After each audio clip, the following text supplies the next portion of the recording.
Hi, I'm Swati Prakash, the author of this book, Shamelessly Arguing with Vegans, a book kept intentionally free for the planet and available on earthhealingnetwork.com. Now, we all know that animal agriculture is one of the cruelest systems on earth, a system of great abuse and based on murder, taking away the life of a sentient being who wishes to live, who wishes to be free, wishes to have own family, own friends, to play around, highly sensitive, emotional beings. They feel everything even before it happens because they are so intuitive, they have such sixth sense. And what are we doing to them? Making them our slaves, keeping them forcefully in these cages, these pens, these barns, and sometimes in factory farms. Actually, 90 to 95% of them are in factory farms.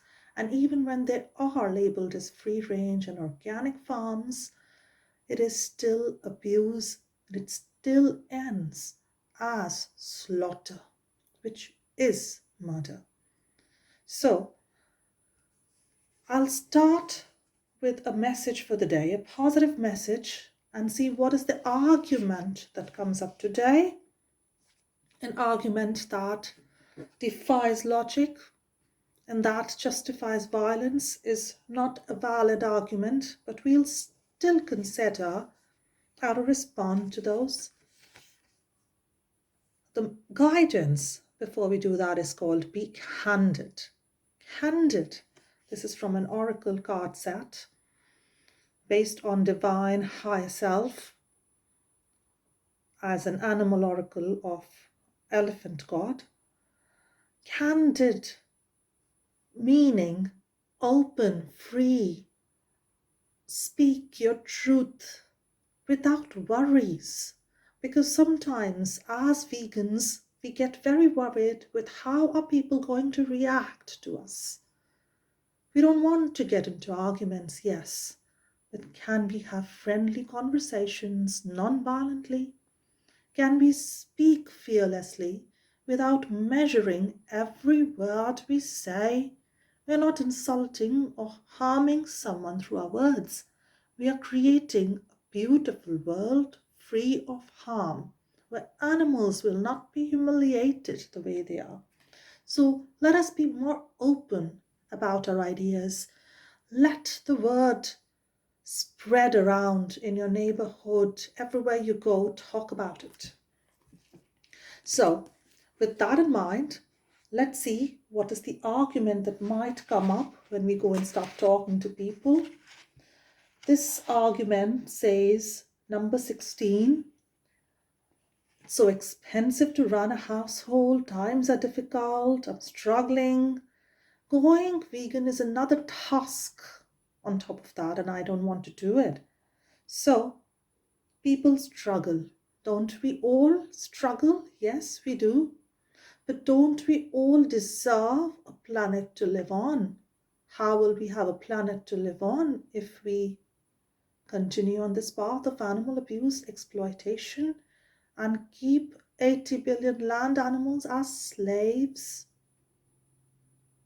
on land and empty our oceans of fish in trillions per annum? Now, I know that the cost of living is so high today, I know. But why is it so high? Why do we have poverty? Why do we have struggle, strife, homelessness, so much competition? Why are we also as humans being exploited so much?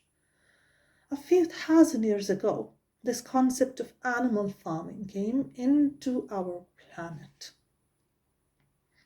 Today, those who own these vast acres of land are often millionaires and billionaires.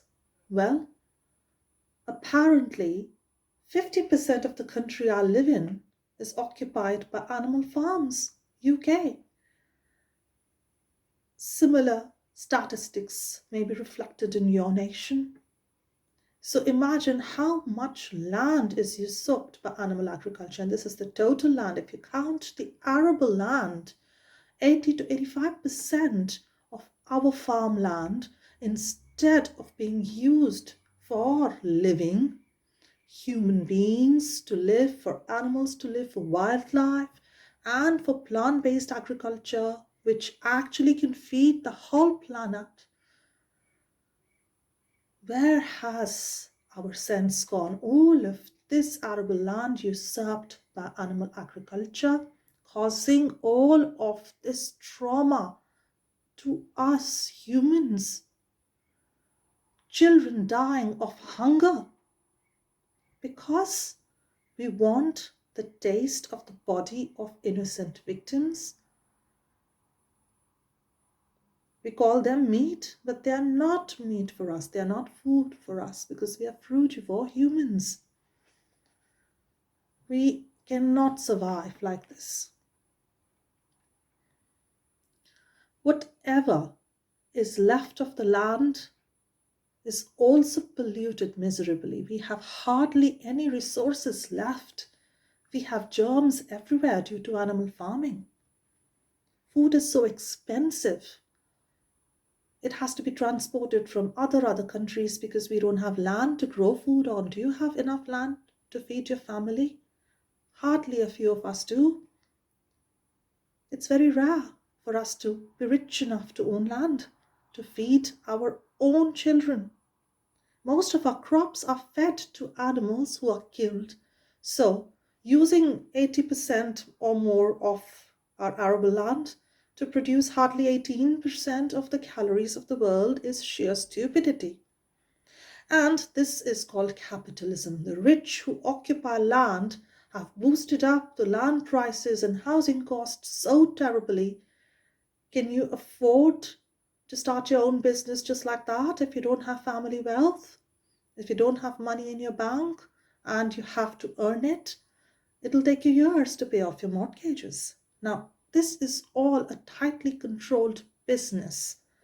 Our natural water has become undrinkable. It's so dirty and full of slaughterhouse germs and fecal matter, bloodshed everywhere. So if so many animals are going to be abused, raped, and killed, not only are we harming them, we're harming our environment, we're harming each other, we're harming our children, we're giving them heart attacks and diseases and adding to the national cost of healthcare, our own cost of healthcare, insurance, and taxes. Why are we fooling ourselves? We should have prosperity. We should have freedom. It is a basic right to have our land back from these humans, criminals who are imprisoning innocent victims. And yeah, if the world goes vegan, we will have land the size of China, Australia, European Union, and USA put together, freed overnight. Imagine how much it will change it. Now you know why governments aren't promoting veganism, because they want you to be their slave. They want you to suffer health-wise. They want you to suffer mentally. They want to keep the world as stressful and as cruel as possible, making you senselessly drugged on animal products such as meat, dairy, eggs. We all need to wake up. Promote veganism to the best capacity. You are doing a favor to not only animals, but humankind as well. So I hope that this message hits you right where it should and activates that consciousness which is sleeping.